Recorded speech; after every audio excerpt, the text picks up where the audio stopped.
कि बहन को किसी भी प्रकार से कोई भी दूल्हा मिल जाए तो चट्ट मगनी पट्ट ब्याह, फुर्सत हो गए फिर कछु हो गए, तुमसे मतलब। बोले मेरी बहन जैसे दूल्हा तो कहीं देखो, लाखों में एक है मेरी बहन। अरे बोले शिशुपाल कैसा है, देख तो। हाँ शिशुपाल तो अरे जीजे जैसे लगता है, हाँ बहुत अच्छा है। तो पंडित पंडित जी इधर आओ, आए। मुहूर्त बताओ, पहला मुहूर्त कौन है? बोले शुक्र अस्त है, गुरु अस्त है। 2.5 महीना के पहले कछु नहीं हो रहा, और 2.5 महीना में आषाढ़ में पंचमी को मुहूर्त है, 2-3 मुहूर्त हो रहे, बस फिर भड़ैया नमय लग जाएगा बात। अब पहले मुहूर्त रख दो, कोई बात नहीं है, और कार्ड वोर्ड छपवा लो, रुक्मिणी को पता नहीं चले, सब तैयारी कर लो, मिठिया उठिया को बयाना वाना दे दो, सब काम कर लो, तुम्हें तो अच्छा है, जल्दी है। हो गया, उनके पत्रिका छप गई, और पत्रिका में चावल रख देते है ना रंग के, तो सब में सबके नाम लिखे जा रहे थे। और रुक्मिणी का कमरा और रुक्मिणी का कमरा में एक दीवार का अंतर था, एक है, लेकिन आना जाना अलग से रहता था। एक कमरा, एक फाटक था जो बंद रहता था। तो एक चूहा, अब भगवान की ऐसी कृपा, भूखा रहा, उसने कहा चलो सूंघा, कार्ड में घुसा है चावल, तो ये रुक्मी खतरनाक है, कहीं धर दे तो मुंडी टूट जाए, सो सीधे रुक्मिणी के कमरे में लेके खाएंगे। सो खिसका के ले गया दर्द से, और खुरुर खुरुर करने लगा। रुक्मिणी की नींद खुल गई, उसने देखा तो रुक्मिणी संग शिशुपाल, उसकी तो नींदें भाग गई। बोले मेरी शादी शिशुपाल से हो रही, मैं तो मर जाऊंगी, लेकिन उससे शादी नहीं कर सकती, मैं तो कृष्ण से ही करूंगी। मन में विचार कर पंडित जी के पास जाती हैं, और पंडित जी अब कुंदनपुर से द्वारका कितनी दूर है, पहले ट्रेन चलती नहीं थी, कोई साधन था नहीं, पैदल जाने की व्यवस्था, वो तो भगवान के सोचे कि 2.5 महीना में ही पहुँचेंगे। जैसे चले, और उसे शुक्र अस्त था, और वो सीधे चल दिया। जाते जाते जाते द्वारकापुरी पहुंच गए, और द्वारकापुरी में जैसे यही समय उन्होंने चिट्ठी दी, और भगवान ने चिट्ठी पढ़ी, उसमें लिखा था कि मैं आपकी पत्नी हूँ, मैं आपको चाहती हूँ, और मैं आपके सिवा किसी को वरण नहीं कर सकती।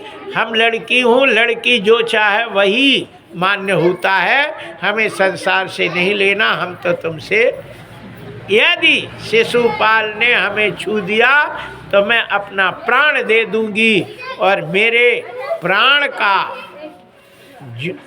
तुम ही जिम्मेदार होगी। इसलिए भोजन कर रहे हो तो हाथ यहीं धोना, हाथ नहीं धोने लगना कि टाइम लग जाए। सुबह मैं देवी के पूजन करने के लिए जाऊंगी 4 बजे, और पूजन से उसी समय आप मिलें, और मैं आपके साथ चली आऊंगी, और दूसरा कोई साधन है नहीं। भगवान श्री कृष्ण चिट्ठी पढ़ी, और दारुक को बुलाया, दारुक जी सरकार, रथ ले आए, किसी को बात नहीं करी, चिट्ठी वहीं धरी, पंडित को बैठाया, और भगवान सटासट बिल्कुल घोड़ा खटपट खटपट चलने लगा। इधर दाऊ दादा आए, और दाऊ ने कहा कन्हैया भाभी ने बहुत अच्छी पकौड़ी बनाई है, आज तो पराठा की का बात कर, आलू का पराठा, और खूब बढ़िया छोटे टमाटर की चटनी, बोर बोर के, अरे मार पातो ले सूत दे। और देखा तो कन्हैया थे नहीं, चिट्ठी धरी, अब उसको चिट्ठी पढ़ते ही बोले वाह रे वाह, अच्छा पराठा बनाए, ये तो रास्ते में पवेगा, धर लो सब कोई, चलो जल्दी से। वहाँ पे शिशुपाल है, दंतवक्र, और बड़े बड़े जरासंध है जो मेरे हाल उनका काम करेगा। कन्हैया अकेले भाई हो तो ऐसा हो। बोले हम भाई को उन लोगों के अकेले नहीं छोड़ सकते, हम चलेंगे सब सैनिक लेकर के, कोई भोजन नहीं करेगा, बना हुआ भोजन धर लो रास्ते में पवेगा। और चल दिए। इधर भगवान श्री कृष्ण पहुंच गए। रुक्मिणी ने उनको वरमाला डालती है और कन्हैया ने कहा कि देखो प्यारी, रात भर के हम जगे हैं, आँखें तो ऐसे भर रही है। रुक्मिणी ने कहा हम भी नहीं जगे हमने नहीं सोया। बोले तो भीतर थे, हम तो हवा में आ चला रहे।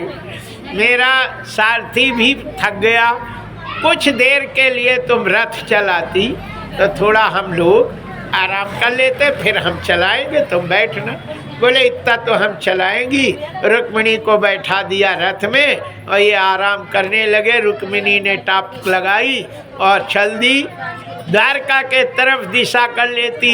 इधर शिशुपाल जैसे मोर और पहन के चला तो मोर गिर गई, शीशा फूट गया और दूध पीने को आया वो गिर गया, आँखें फड़कने लगी, है ना, बाईं आँख फड़कने लगी। शिशुपाल समझ गया कि तुम्हारी बहन नहीं मिलेगी, तुम यहाँ खड़े हो, देखो बहन कहाँ गई, भाग न गई हो, हमें तो पक्का लगता है कि वो हमें मिलेगी नहीं। अरे कभी नहीं हो सकता, यदि मैं अपनी बहन से तुम्हारा विवाह नहीं कराया तो कुंडनपुर में मुँह नहीं दिखाऊंगा। और ऐसा कह के गया। मम्मी से पूछा माता जी बहन कहाँ है जीजी? बोले वो तो देवी के पूजा करवे गई। काय को भेजी थी वहाँ? अरे बोले रोज जाती थी तो जय गई। तो सीधे वहाँ पहुँचा, सैनिक रो रहे थे, सीता जी चले गए। नहीं सीता जी, कारे सीता सीता लगाया है?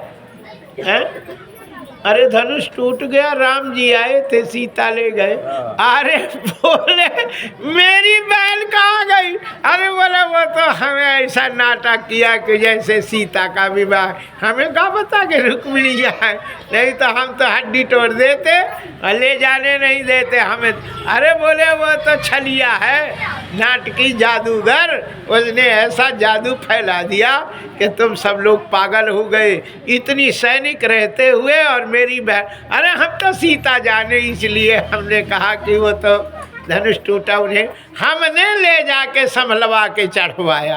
अच्छा हम उसको बताते, हम पे जादू नहीं चलेगा। और रथ घुमाया, रुक्मिणी जा रही थी, आगे रथ लगा दिया। बोले जीजी कहाँ जा रही? बोले घर जा रहे। अपने कहाँ? बोले द्वारका, तेरे जीजा जी हैं पीछे बैठे, चरण छू ले, प्रणाम कर ले, आशीर्वाद ले। बोले शर्म तो तुझे नहीं आई?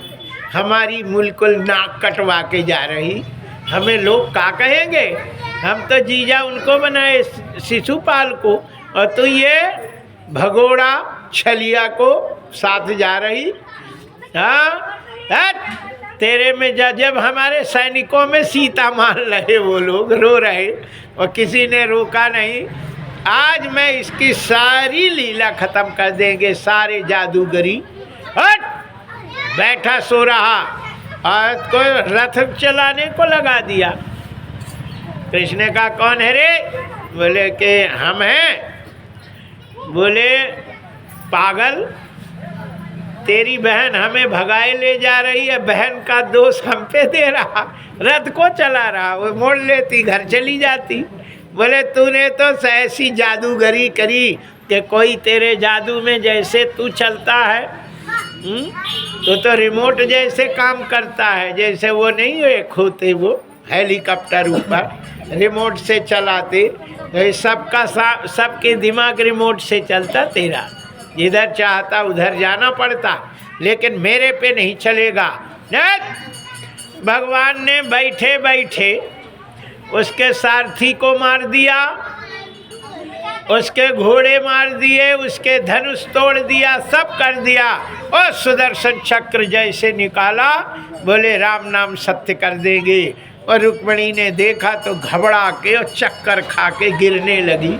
भगवान ने पकड़ा और होश किया। बोले हाथ में सुदर्शन चक्र चली रहा। बोले स्वामी जी मेरे भैया को नहीं मारो, मजाक वजाक करना पड़े तो कहाँ से साला मिलेगा। भगवान ने कहा तो अच्छा मजाक करने के लिए रखना पड़ेगा। सुदर्शन चक्र शांत किया और रुक्मी को रथ में बांध दिया और कटार निकाली तो आधी मूछ आधी दाढ़ी आधा बाल यहाँ से बना दिया। बोले अब साले साहब से अच्छा मजाक हुआ, अब यही तो रहो, अब हमें शादी की देरी हो रही और साले की क्या बढ़िया बहन है। ओह हो और गाल में एक थोड़ा सा ऐसे। अब हम जा रहे हैं शादी करेंगे तो तय कहीं रसगुल्ला तू भी खाता, लेकिन तू उपद्रवी है तो इसी बार काम का है, बधे रह जब तक शादी होगी। और भगवान चले गए। इधर दाऊ दादा आते हैं, सारी सेना उधर से आ रही थी। दाऊ दादा हल लेके खड़े हो गए। बोले शिशुपाल और जरासंध यदि एक पैर आगे बढ़ा तो आज कन्हैया नहीं है बचाने वाला, हम राम नाम सत्य ही कर देंगे। 2-4-10 दिन तुम्हें जीना है तो चले जाओ। सब भाग गए, कोई दाऊ के आगे नहीं आए। दाऊ तो दाऊ है, दाऊ के आगे किसी की नहीं चलती। वो तो कृष्ण भगवान आए उल्टा सीधा करके और चलाते हैं, लेकिन दाऊ के आगे नहीं चलती। दाऊ ने कहा मेरी बहन का विवाह अरे बुआ के लड़का से कैसे होगा, अरे दुर्योधन से हो जाएगा, बढ़िया है। तो सुभद्रा का विवाह दुर्योधन से पक्का कर दिए दाऊ। और कृष्ण ने कहा कि अब दाऊ के आगे किसकी चलती है? हो गया, उनने कान भर दई, सुभद्रा भाग गई। अर्जुन को लेके रात आई के सूट दई और उन्होंने सुभद्रा से कहा कि तुम्हें कैसे जाना है भाभी से पूछ लेना। सुभद्रा ने कहा कि भाभी तुम कैसी आई थी? बोले हम रथ चला के आई थी, हमें रथ चला रही थी। रथ तुम्हें चलाना है, अर्जुन को नहीं कहना। बोले ठीक है। अब सुभद्रा ने रथ चलाने लगी और रथ चला के लोगों ने देखा कि सुभद्रा चला रही। जब दाऊ हल लेके आए बोले आज अर्जुन का राम नाम सत्य कर देंगे, मेरी बहन के ले गया। कृष्ण ने कहा दाऊ को ले गया है, लोगों से तो पूछो। सो उन्होंने कहा कि रथ को चला रहा था। बोले सुभद्रा चला रही थी। बोले क्या करे, वही भाग गई तो हम क्या करें, है ना। वो कजू करते तो वो अधिकारी जब वही चला रही तो चले आए और उनकी शादी। कहने का तात्पर्य है कि दाऊ के आगे दाऊ की ही चलती है। और भगवान जबरदस्ती कर ले और रह जाए तो बात की बात है। यहाँ दाऊ के देख के सब चले आए। उधर से आए, रास्ते में रुक्मी पड़ा था तो उसके बोले अरे राम साले का तो बड़ा बेइज्जती कर दी। कन्हैया भी बहुत विचित्र है, अपने रिश्तेदार अपने साले वो आधी मूछ आधी दाढ़ी बेबनाव कर दिया। अब बनाव का हम करे देते हैं, आधी मूछ आधी दाढ़ी बाद में उनने बना दी और रथ से छोड़ दिया। बोले साले साहब आराम से तुम जाओ। लेकिन वो कुंदनपुर नहीं गया, वहीं पे उसने अपना निवास बना लिया, फिर दोबारा मुंह नहीं दिखाया। उसने अपने लड़की का विवाह रुक्मिणी के ही लड़के प्रद्युम्न से किया और अपनी नातनी का विवाह अनिरुद्ध से किया था।